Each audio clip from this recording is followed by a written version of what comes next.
Coming up now, the very latest news from Pattaya and Thailand via the fabulous Pattaya Media Group. Please like and subscribe. It helps us and it helps you too. Just when businesses in Thailand thought fuel prices were finally returning to something approaching normal, fresh uncertainty arrived overnight. Following President Trump's announcement that the United States intends to become what he described as the guardian of the Strait of Hormuz, and his proposal to levy a 20% toll on cargo values passing through the vital shipping route, businesses here are once again reaching for their calculators. Government departments, importers and manufacturers are now trying to estimate what such a move could mean for Thailand. A 20% increase in shipping costs could quickly translate into another jump in fuel prices at the pumps, potentially returning them to the levels seen during the panic earlier this year when the strait was temporarily closed. Manufacturers are equally concerned. Higher transport costs for imported raw materials could make Thai exports less competitive overseas, pricing some businesses out of international markets altogether. President Trump said work on the proposal would begin immediately. Exactly how such charges would be collected, who would administer them, or whether Gulf nations have even been consulted remains, for now, something of a mystery. The death toll from the devastating fire at Bangkok's Rong Beer entertainment venue has now risen to 30, with authorities fearing that number could still increase. 75 people remain in hospital, 24 of them in intensive care.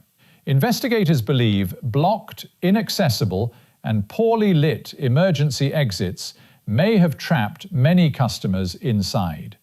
The cruel irony is that the two exits still accessible both led towards the front of the building, the very area where the fire is believed to have started. The venue, authorities say, was licensed as a restaurant offering food, drinks, and live music. But because it was not officially classified as an entertainment venue under Thailand's zoning laws, it escaped many of the stricter safety inspections normally required for nightclubs. That distinction has long been regarded as one of the grey areas within Thai licensing regulations. Early evidence now suggests an electrical fault in a ceiling-mounted air conditioning unit may have triggered the blaze. Police are also examining whether stage decorations, soundproofing materials, and other flammable fittings accelerated the spread of the fire and filled the building with toxic smoke. Bangkok's governor says a special committee has now been established to determine exactly what happened, what regulations need strengthening, and what lessons must finally be learned.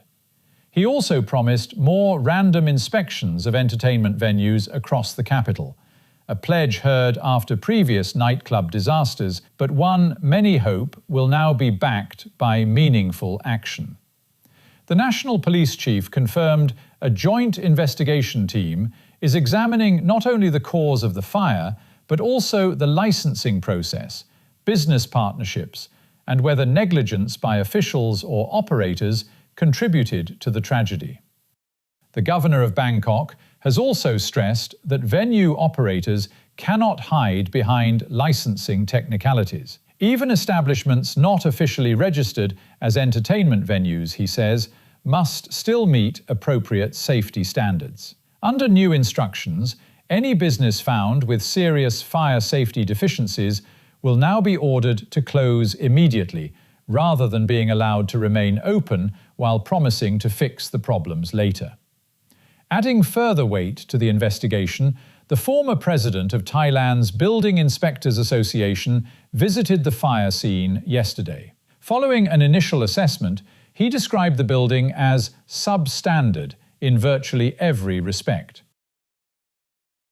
Travellers passing through Thailand's airports this week may have noticed a much larger security presence. Authorities have stepped up anti-drug operations following a series of international smuggling cases involving airline passengers and even flight crew.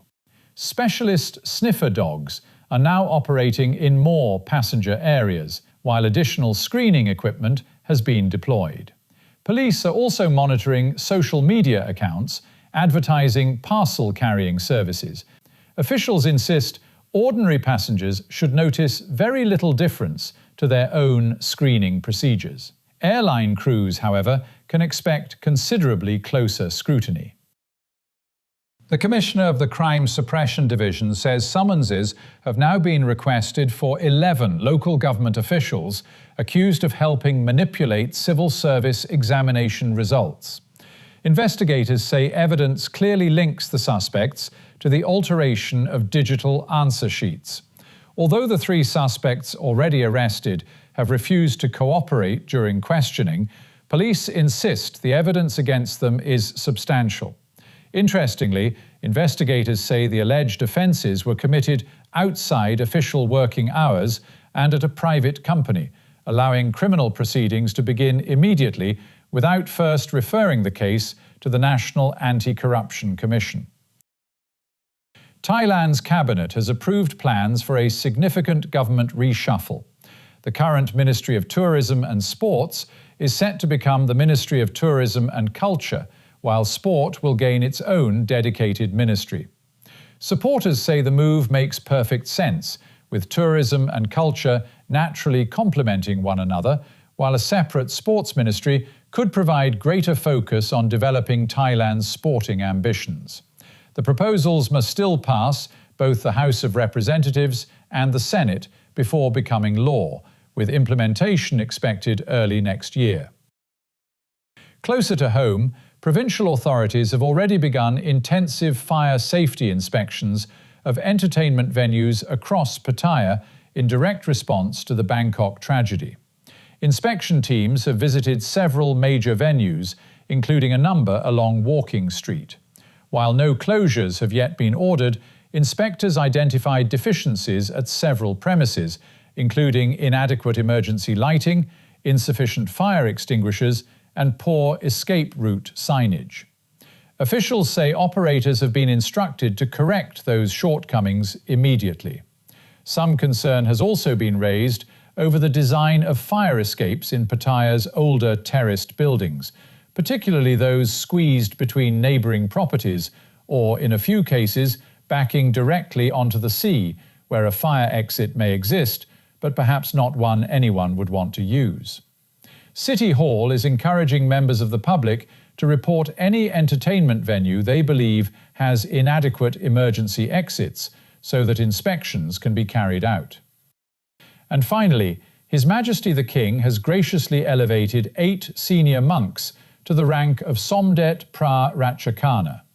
Among them is a man making Thai religious history. Ajahn Jayasaro, born Sean Michael Chiverton in the United Kingdom, has become the first monk born outside Thailand ever to receive one of the country's highest monastic honours. Now 68 years old, he first arrived in Thailand in 1978. Since then, he has become one of Thailand's most respected Buddhist teachers, widely admired for making Buddhist teachings accessible and for his work integrating Dhamma principles into Thai education. His elevation marks a remarkable milestone, not only in his own life, but in the history of the Thai Sangha. And finally, the weather. Keep the umbrella close by. Thunderstorms are expected to develop from around midday onwards, with a high of 31 degrees, an overnight low of 26, and another very damp day ahead. Local and national news today from fabulous Pattaya Media Group. And to get a notification every time we release another bulletin or programme, like and subscribe to our channel, Fabulous Pattaya Media Group, by using the link below.